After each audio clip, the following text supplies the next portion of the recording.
Hey everyone, welcome to this week's Filmhouse, which is brought to you by Lisa Mattress. You can get a fun little discount from them, which we'll be hearing more about in the middle of the show. But I want to give you a little heads up that this week's episode's a little different. As you may recall, we went to Vancouver a couple weeks back, and there we got to interview our friend Adam from yourmoviesucks.org, who is one of my favorite online creators.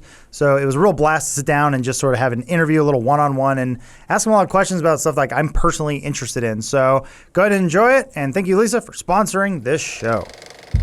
Get all the burps out. Yada, yada, yada. Hey. But burps are a part of the personality.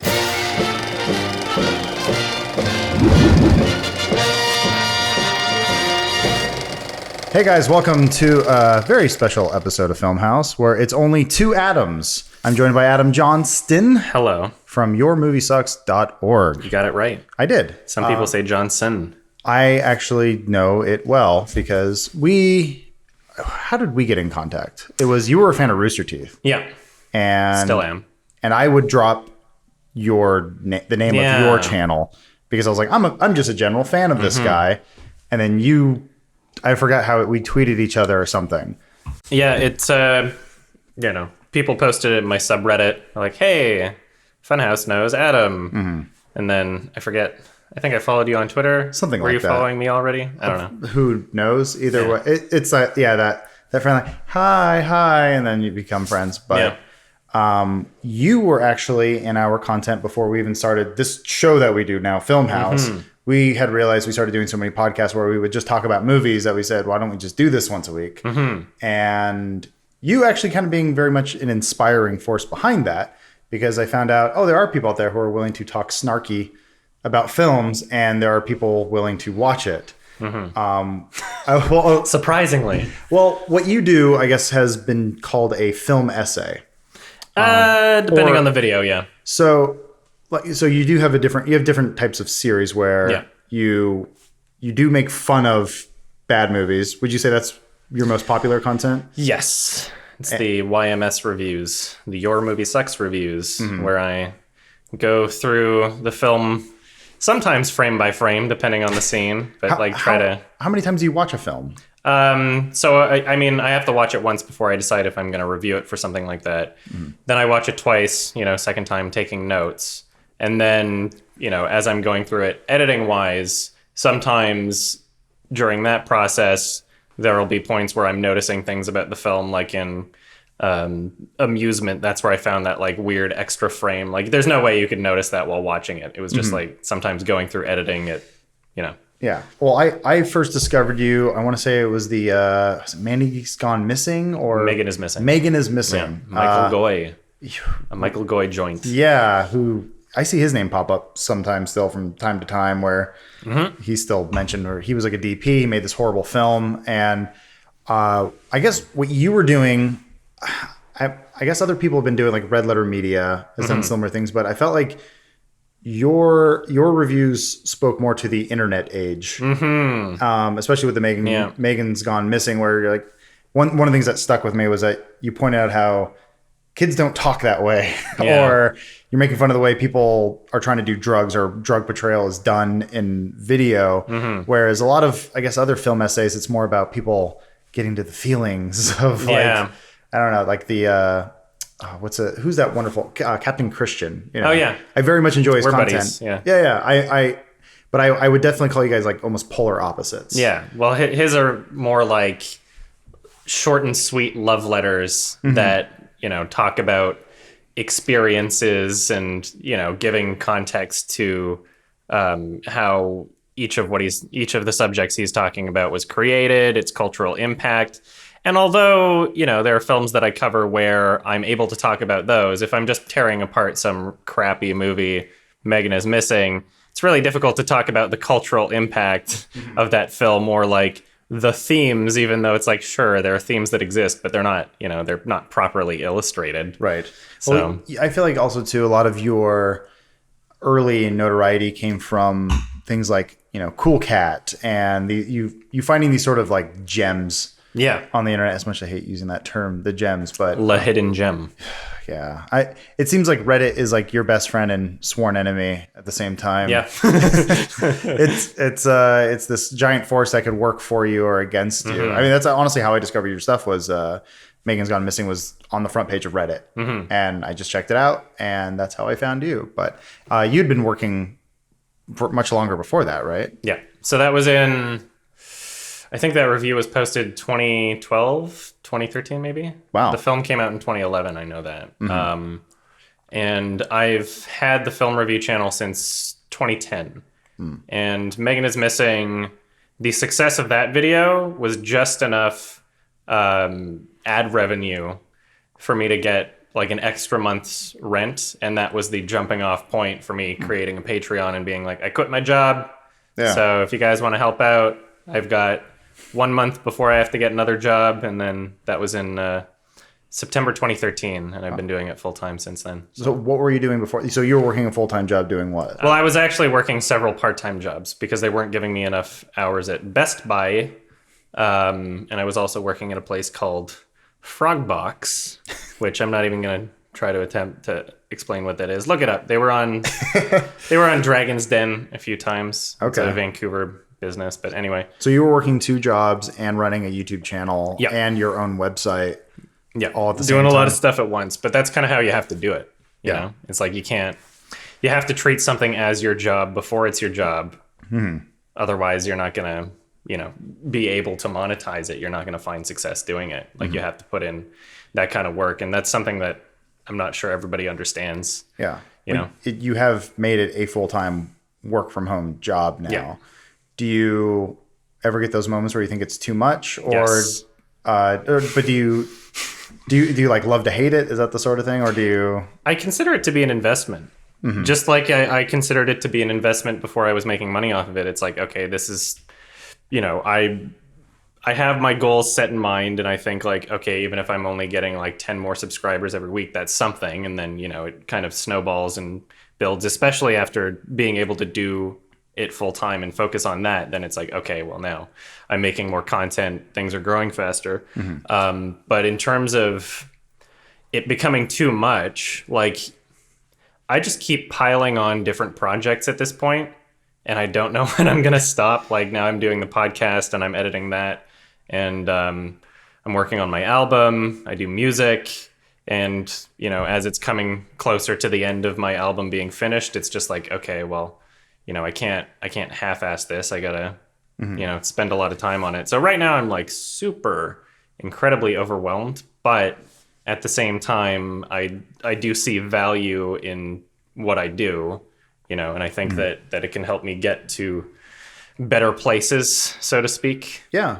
So I get that's an interesting part too, where we've talked about this before, where people have asked us for advice or whatever in their life. And we've always said, don't put all your eggs in one basket. Don't invest in one thing. I feel like that's something you've done with, you've done a website, you do music. You also have a Let's Play channel. Has that still been updated? I haven't kept up on that. The Let's Play channel? Yeah, it's, we're posting 2 videos a week on the main channel, where different editors will make a consumable, shortened, throw in some editing jokes kind of versions of the games that I stream. Yeah. And then from the Twitch stream, there's a secondary channel for my gaming stuff, which is just like hour-long clips of the full playthrough. And those are, updated pretty much daily. Right now, it's like there's 3 weeks worth of streams that I could be publishing, but I'm just doing them once a day. So there's always content. And if I go to a film festival and I can't do my stream, then it's like, okay, we have stuff that we can put out while I'm gone. That's one of the more interesting things that I found about your content, and sort of your tone and your voice does come from sort of I did have that vibe that you had a gaming background. And I feel like a lot of the other film review channels that I've seen, I'm not saying this in a bad way or anything, but don't have much of a gaming background, where you seem to definitely come from that. Seeing like some of your like early videos where you have like a Halo 3 poster in the background or something like that. And do you have a part of your brain that's able to separate like the 2 types of mediums? A lot of people try to compare film to gaming.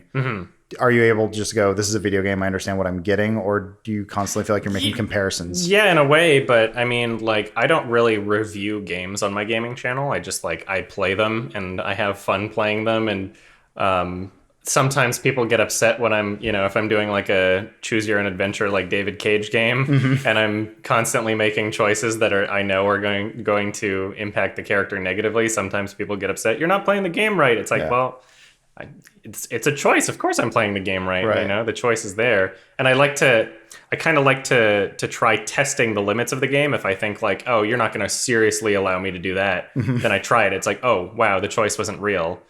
Right. So I do try to like deconstruct them at the same time, but I'm not making any kind of like essay or takedown. I'm just kind of like commenting over top of it as I play it. I'm only making the comparison because on one hand, it's sort of like growing up with a pager and then getting a smartphone. Oh, yeah.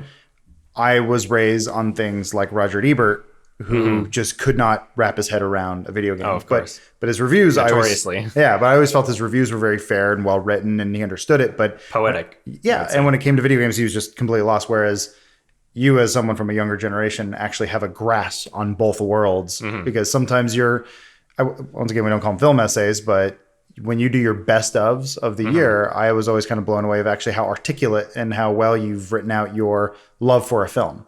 And I felt like that translated into, well, I will check out this film because I trust this person's opinion. At the same time, you know how to play a first-person shooter. Whereas Roger Ebert probably just couldn't ever wrap his poor head around that. Yeah, I'm not great at video games. I'm not like a pro gamer or anything. Yeah, I don't think you have to be to enjoy a video game. I guess that's true. Yeah, if you're doing it for the love of it, right? Especially it's an art form. Yeah, and I think that's actually a smart distinction that you made, is that you said you don't want to be a video game reviewer. We've already seen time and time again other reviewers getting shit for not being good at video games. So, but I guess on that note, what would you say qualifies you to make a review or have to be a film critic? Well, it's really, I mean, I don't have any qualifications on paper. I'm just a person who's opinionated and passionate about what I talk about. And, the free market of YouTube, people are going to gravitate towards either opinions that they agree with or opinions that they find interesting, or in my case, some of it is because of the editing or the humor or the commentary. But in terms of like actual qualifications, I mean, like, the internet is full of so much information that you could learn anything you could learn at a school. You're not going to get the same experience, but like if you're seriously interested and passionate about something, and you're constantly searching for things that you're interested in, you're going to come out with pretty much the same information. And aside from that, I'm fairly young. I'm still learning a lot of things. I'm not like going to call myself an expert at pretty much anything. But it's sometimes it's just a matter of like perspective. And if you can offer something that people find is an interesting or unique or even reliable perspective, then they're going to want to come back to it. So you can be a person that talks about how the film is made, you can talk about themes, or you can be a person that just gives your opinion on it. There's YouTube reviewers out there with more subscribers than me that don't really offer any kind of insight to the film at all, and is basically just a see it or don't see it kind of channel. And that's perfectly legitimate. Oh, for sure. It's a giant ocean. I guess you can pick your fish, whatever you want. Do you ever feel like you're painted in a corner, or that do you ever feel obligated to be more negative towards something because maybe that's why people discovered you, or you think a video will do better? You just kind of do what you want? Yeah, I mean, like, there's people that think that I am such a contrarian that I'll fabricate my opinions and be like, oh, I'm only hating this because it's popular, sort of thing. But that's not what I do. Like, I am a tough crowd to please, in a sense, and I have my own opinions.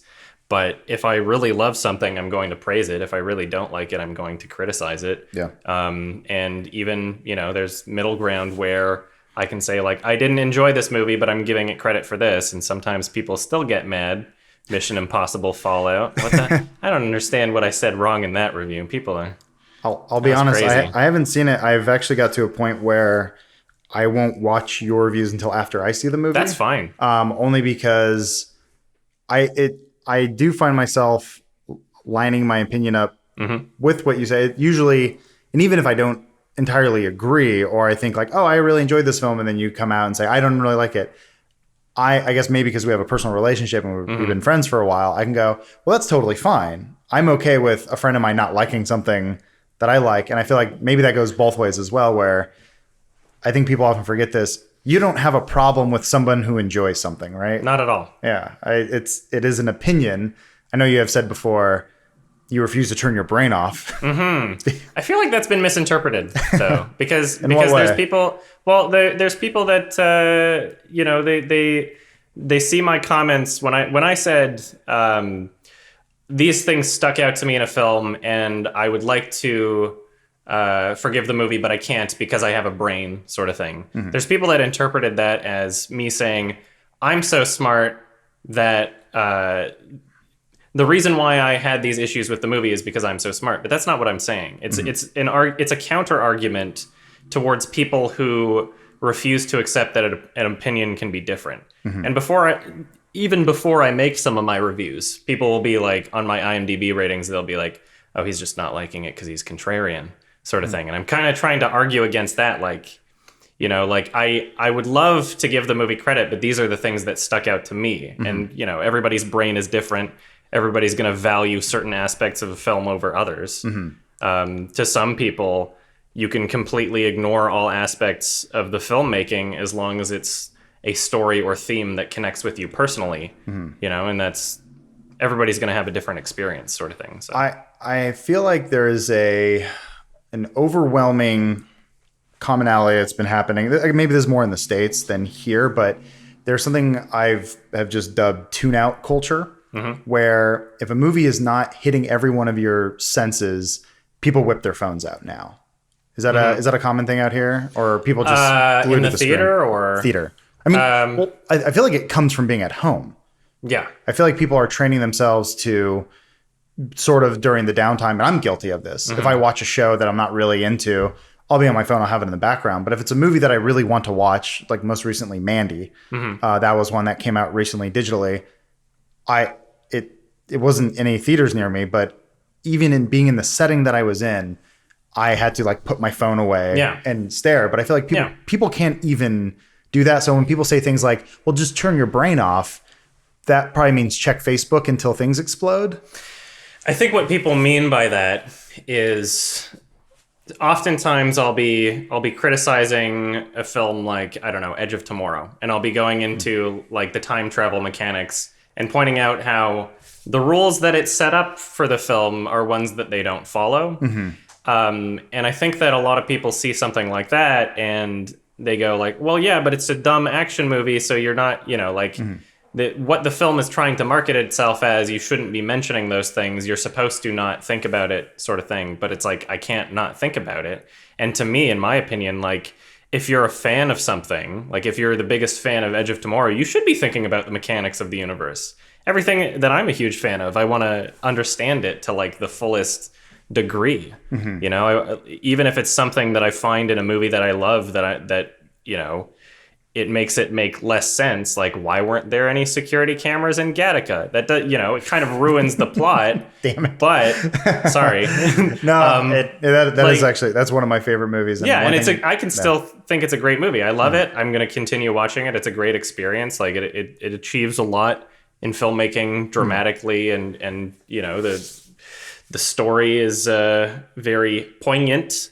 But I feel like there's no part of a movie that shouldn't be talked about. It's another conversation for someone to take small issues with a movie and then act like it ruins the whole thing. And a lot of people think that I do that.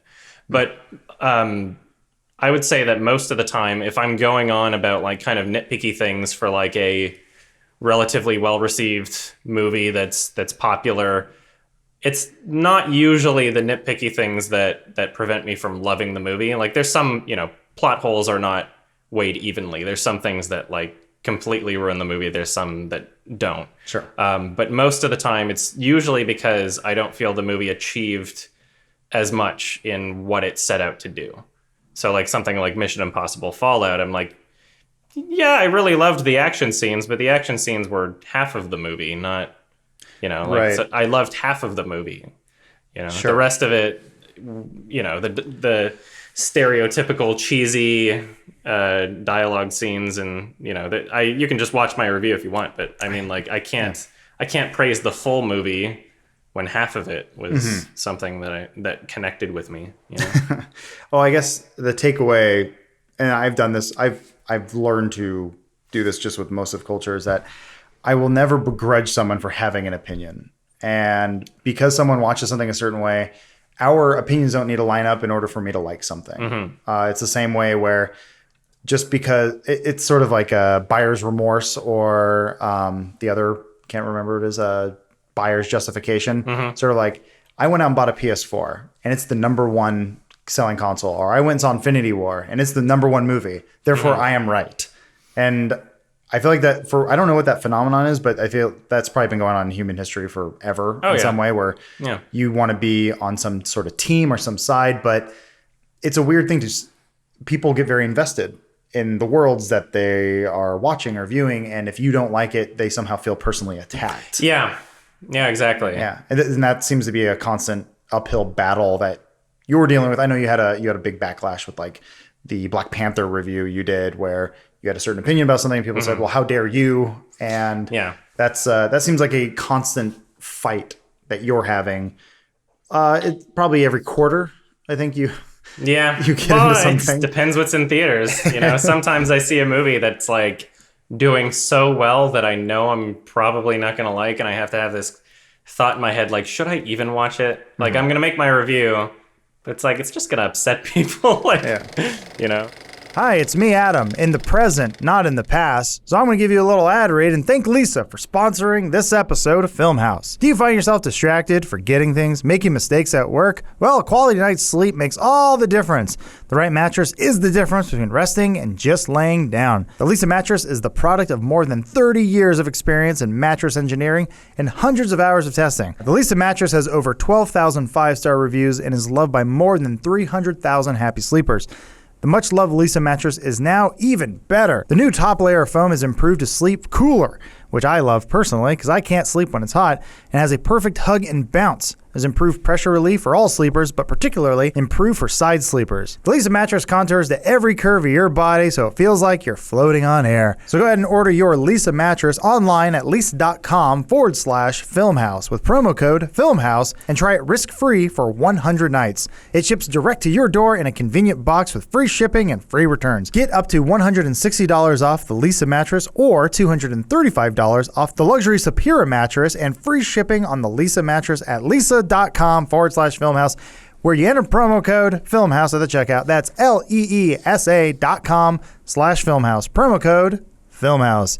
Back to the interview. Well, you hit on a really interesting point too, where you said if you watch something with any sort of scrutiny, you will find problems. Most likely. I feel like that with anything. Yeah. It could be the best film of all time. You will find a problem with it. I think even the most perfect person will not survive under a microscope, which has been very true of all human history. That's why you don't meet your heroes, because you end up being very disappointed because we're all very flawed people. And I think films especially are flawed because I don't know if you've ever been like on a set or anything, but like it's a miracle. I think any sort of film gets made the way it does. There's a lot that goes into it.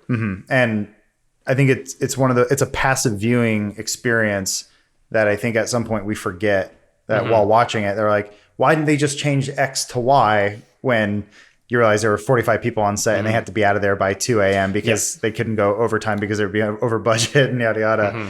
Are those things you ever take into consideration when watching a film, or do you just sort of try to take it in as the final package? Well, I mean, I would say the majority of the time, the issues that I'm criticizing can be explained because money, right? And sometimes, the justification for that is a lot more forgivable than others. So if you're talking about like a studio project where there's no reasonable excuse why they shouldn't have been able to do a day of reshoots, or, there was the the 2011 Thing remake. I'm not sure if you... I haven't seen it. Okay. Yeah. Was it a remake or was it Well, it was a soft reboot? prequel. Oh, it was soft a prequel. reboot, prequel kind of. The same things happened, but it was to explain the team that they found, sort of thing. Gotcha. And the filmmakers set out to have this very faithful adaptation of the original. They had like crap tons of practical effects that they used, like they were using animatronics and everything. And then the studio came in and was like, no, this people don't want that. They want CG. And then they literally, like, all this work that people did, they animated over top of it with worse effects. And the original cut is something we can never see, I guess. But a lot of the times, just like the people controlling the money behind the film are the reason why it sucks. And which is why a lot of the films that I love in the year, most of the films I love in a year are independent films created by people who, the writer is the same as the director, or, has a grasp on what the script is trying to be, or it's a passion project, not like, hey, we need to reboot this franchise, or hey, this is a popular idea. Who's somebody who we can attach to it? Jon Favreau, go for it. I feel like money is the biggest reason why things aren't as good as they could be. There was a really interesting article I read about some Entertainment Weekly, or I don't know, something, but it was a Richard Linklater article that he had talked about the film Friday Night Lights and how he had went to try to get that film made. He said, I want to adapt this book. It's really I really enjoyed it. I want to make it. In the studio, no joke, went to a computer and typed in like football, summer film, Linklater, and it crunched out a number. And they said, doesn't look good. Like, sorry, Richard, we can't do that. Not surprising. He defied all expectations, made the film. It was very popular. It made more money than they thought it would. It was just sort of like a sleeper hit. Got made into a TV show that was very popular for many years, and now they want to readapt it into a movie based on the TV show, yada yada. But it is just sort of amazing that I think in the studio system, people want an easy answer. They want a silver bullet. They want to go thing plus thing equals this. And it's easier for people to understand. That's why you can say Ghostbusters, but now female equal new film, which is like literally an email that was sent that they found in the leaked Sony emails. That's so good. That it's a true thing. And there's I don't know if you've seen any of those leaked Sony emails, but I've heard. There's some amazing things that are like, we need to hit on this EDM culture. Kids, kids I was so happy with that one. Kids love the EDM. How do we get someone hot like Deadmau5?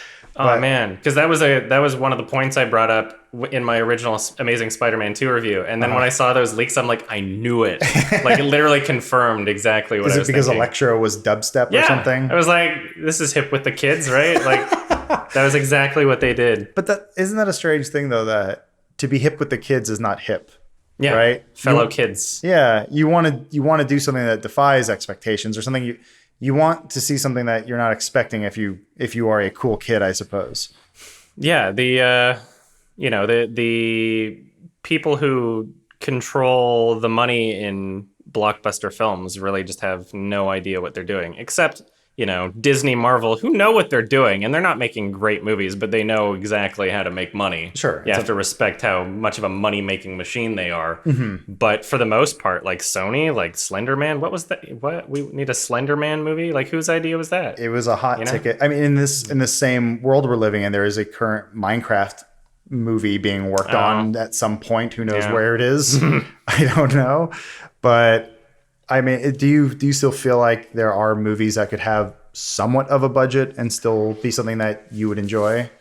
Like, I guess where does did you enjoy the film Hereditary? Yeah. Where does that fall on your scale of enjoyment and budget production costs? It didn't have a super high budget. It was like A24, which most of their films, I don't know if they've distributed a film that's been much higher than like 10 million or something, which is on the lower end. But I mean, like, that was a really great movie for what it was. It's not perfect, but I understand why people really loved it, and I bought it on Blu-ray. I want to see it again. It spooked me a lot the first time I saw it, but then after the movie ended, I realized, it's not a scary movie. It's a stressful movie. Yeah, it's very strange. Which I really enjoyed. That I didn't even realize it had a lower budget. You're right. I forget it was A24, but is there a medium tier movie like subgenre anymore or genre anymore? It seems to be everything's either Iron Man or Blumhouse. Yeah. Well, I mean, like those are the ways to get movies made, right? I guess, or Netflix or Hulu or something like that these days. If you're like an established director, you can make like medium budget movies. Like I'm sure not every Coen Brothers movie is like super high budget, like That's a good point. I think they're very good at doing more than one person's job. yeah. That's I don't know. That was two guys who, it was strange. My film school was basically Coen Brothers and John Carpenter. That's what and Robert Rodriguez. Yeah, I also went to community college, so that sort of explains a lot. We mostly just watched making of DVDs where they're like, look, El Mariachi's not a great movie, but if you watch it with the director's commentary, you might learn something. Yeah, I to kind of touch back to like my qualifications or the fact that I never went to film school, like that's completely what I consumed like all the time. It's just like DVD commentaries, featurettes, and that's how I learned a lot about movies, is just hearing it from the directors themselves. You don't need a middleman. They'll tell you exactly how their film was made, what they had to do on each day of the set, and describe sometimes even like the themes behind the film in their commentary. Like you can learn so much by just viewing extra or special features on DVDs or Blu-rays, which is why I'm kind of upset that Netflix doesn't really offer any kind of thing like that. You would think that at this point, yeah, I mean, like iTunes does it sometimes, but it's kind of like a dying genre, like featurettes and special features, which is kind of sad. Like that's part of the reason why I buy like a Blu-ray. I mean, there's a few reasons, but I really enjoy hearing the filmmakers themselves talk about, how they made the film. It's more valuable information than anything else when it comes to filmmaking. Yeah. Well, I'm definitely a proponent of people. Go if you are interested in film or you are interested in making a career out of something you want to do. If you think going to school is going to help you, that's great. But I'm definitely a fan of learning on your own and being self-taught. I feel like those are actually some of the best people in their fields. Hands-on experience. Yeah. And I think you can always wave a fancy degree, but if you don't know how to do your job when you're at your job, then who cares what a piece of paper says? Also, especially when you're talking about art degrees, like you can't teach talent. Like you can help talented people recognize their full potential in a way, I guess. Foster it. Yeah, but you can't take someone who's tone deaf and put them in a music course and then all of a sudden, they're the next Beethoven. Like you can't do that. And a lot of people will go to any kind of art school, whether it's, music or film school, thinking that they'll be able to come out of it being like, I'm a director now. But then you look at a lot of the stuff that film students make, and, most film students and most non-film students also make crap. Yeah. Most people are just making crappy movies. Well, and sure, it can teach you how to use, equipment. It can teach you a lot about film history. Can teach you about like techniques and like rule of thirds and all that stuff, but like hands-on experience and being open to failure, you got to make something and suck at it and then be self-critical and be like, what did I do wrong? Improve. That's the best experience you can have. Yeah. Always felt like two perfect examples that could not be more opposite would be P.T. Anderson and Brett Ratner. Yep. Two people who went through the system in a similar way. P.T. Anderson quit, still got to make Boogie Nights because he had realized the teacher is teaching me everything I already know. I'm not learning anything here. Got a student loan back, used that money to actually just make a short film, which ended up getting him a career. Whereas the other person's name is said, who did I say? Brett Ratner. Brett Ratner went through USC, made a terrible short film, got it to Steven Spielberg somehow, and Steven Spielberg said, this guy is great. Yeah. 100 years from now, one of those directors will be remembered, the other one will be forgotten. And one of them has a formal education, the other one dropped out. Yeah. So it doesn't, it's not make or break. Yeah. I guess I want to make it perfectly clear. You don't need an education. What you need are tools and people to surround yourself with who will help you execute on your vision. Which is an education. You do need education, just not necessarily like formal. Sure, yeah. People skills are great. Yeah. They will get you so far. And a lot of the times it's like school is so expensive that you could have made a film with the money you spent on film school. Yeah. You know? I guess there sort of is an expectation of, I have given you money, now give me the thing. And it's like, well, no, it's what you put into it is what you will get back. Yeah. And I mean, like, with a degree, it's like, where are you going to show the degree? You're not just going to walk up to a Hollywood producer and be like, hey, I was in film school. You have to actually make a short film to show to somebody in most of the cases. Like, you have to have something where you can prove, your product before you'll get any kind of funding. It's a big thing we talk about just on our channel and stuff. We say, your resume can say whatever you want. Just show me your YouTube channel. Show me the stuff you've made. Show me examples of your work. So then I can that's honestly what it's becoming. So I don't know. And that's on that note, I would say if people want to check out your resume, where can they go besides the links in the description? Besides the links in the description? I don't know. Just, we'll link to all your fun stuff. Search, is there anything else? So you did actually mention you're working on a studio album. Yes. Your music was once in Guitar Hero. No. It was in Rock Band 3 as DLC. Rock Band. Is it still there? I guess if you... you can find the... I'm pretty sure if you can find them on the Xbox website or the PlayStation Network. They're just like 99-cent songs, but like you have to have good, Rock Band 3 because they abandoned the Rock Band Network in Rock Band 4. Right. And also they abandoned the keyboard controller, which most of my songs are like piano based. So, I mean, yes, they're still there, but I mean, you probably can't find a way to play them. You legitimately had some good music on there, I will say. Thank you. I was actually a fan of, I forget the exact name of the song, but I remember Fragments? Maybe in Fragments. You remember it was always sort of a strange thing. You said, hey, here's my movie review about Cool Cat anyway. Check out my music on Rock Band. I was like, who's this guy? So you are a triple threat, my friend. And I definitely wish you luck in your future endeavors. And I want to thank you for coming on the podcast. Thank you so much. Yeah. It's been great. All right. We'll see. Bye. We'll see. Bye. The dad goes, oh, I got peanut butter on my penis. Yo. So what? Clearly I didn't ADR. know what that meant. Did anyone else know what that meant? No. Because that distracted me for a good 3 minutes. That is Danny McBride humor. Yep. That is exactly so what that weird. is. And it was ADR'd in. It was so clearly weird. to give a lighter moment there, but it was bad. But it felt